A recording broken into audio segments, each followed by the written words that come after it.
নজর রাখবো পরবর্তী খবরের দিকে। ভারতীয় রাজনীতির এক বিশেষ দিন আজ। প্রধানমন্ত্রীর পদ নরেন্দ্র মোদীর আজ 12 বছর পূর্ণ হলো। তাই এই বিশেষ দিনকে মাথায় রেখে প্রধানমন্ত্রী নরেন্দ্র মোদীর দীর্ঘায়ু, সুস্থতা এবং দেশের উন্নয়নের ধারাবাহিকতা কামনায় শিলিগুড়িতে অনুষ্ঠিত হলো বিশেষ প্রার্থনা সভা। শিলিগুড়ি সাংগঠনিক জেলার উদ্দেশ্যে রামকৃষ্ণ বেদান্ত মঠ আয়োজিত এই কর্মসূচিতে উপস্থিত ছিলেন রাজ্যের মন্ত্রী ও শিলিগুড়ির বিধায়ক ডক্টর শঙ্কর ঘোষ সহ বিজেপির একাধিক নেতা কর্মীরা। বুধবারের এই অনুষ্ঠানে প্রধানমন্ত্রী নরেন্দ্র মোদীর সুস্থতা, সুস্বাস্থ্য এবং দীর্ঘ জীবন কামনা করে বিশেষ প্রার্থনা ও পুজোর আয়োজন করা হয়। উপস্থিত কর্মী সমর্থকেরা দেশের অগ্রগতি, সমৃদ্ধি এবং বিকশিত ভারতের স্বপ্নের পূরণে প্রার্থনায় অংশগ্রহণ করেন। অনুষ্ঠান ঘিরে বিজেপি কর্মীদের মধ্যে ছিল বিপুল উৎসাহ ও উন্মাদনা।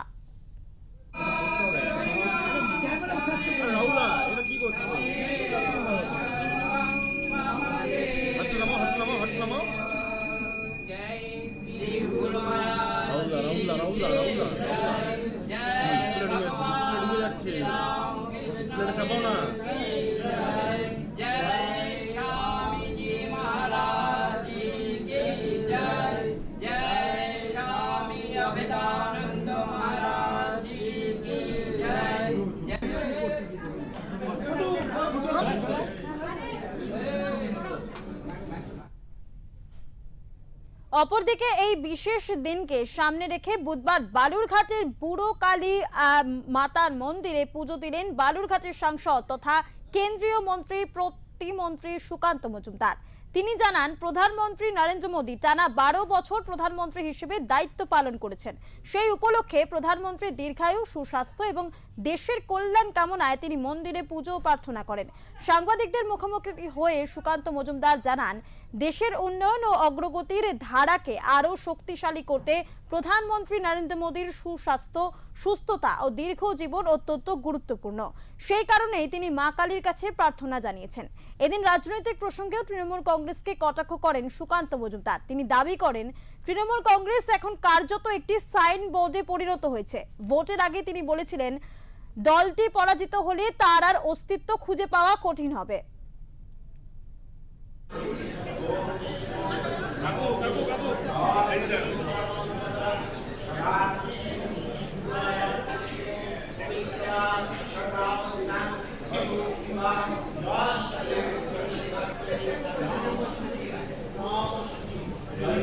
মন্ত্রীর দীর্ঘায়ু কামনা করে, সুস্থতা কামনা করে আমরা বালুরঘাট শহরস্থিত প্রাচীন বুড়ি কালী মন্দিরে আমরা আজকে মায়ের কাছে প্রার্থনা করলাম। কারণ আজকে মাননীয় প্রধানমন্ত্রী শ্রী নরেন্দ্র মোদীজির নেতৃত্বে একটা বিশ্ব রেকর্ড হচ্ছে। ভারতবর্ষের সর্বোচ্চকালীন সময় ধরে ভারতবর্ষের প্রধানমন্ত্রী থাকার গৌরব, প্রধান সেবক থাকার গৌরব মাননীয় প্রধানমন্ত্রী শ্রী নরেন্দ্র মোদী আজকে লাভ করেছেন। আজকে তিনি 4399 দিন লাগাতার ভারতবর্ষের প্রধানমন্ত্রী হিসেবে আজকে তিনি সম্পন্ন করলেন, যা এর আগে ভারতবর্ষের প্রথম প্রধানমন্ত্রী তার নামে রেকর্ড ছিল, তাকে আজকে ছাড়িয়ে নরেন্দ্র মোদী এগিয়ে গেলেন। এবং আজকে মায়ের কাছে আমরা প্রার্থনা করলাম, মোদীজি যেন এইভাবে সুস্থ থাকেন, দীর্ঘায়ু হন, আগামী দিনগুলোতেও তিনি যেন ভারতবর্ষকে এইভাবে সামনের দিকে এগিয়ে নিয়ে যেতে পারেন এবং ভারতবর্ষকে বিকশিত ভারতে রূপান্তরিত করতে পারেন, সেটা মায়ের কাছে আমরা সকলে মিলে আজকে প্রার্থনা করলাম।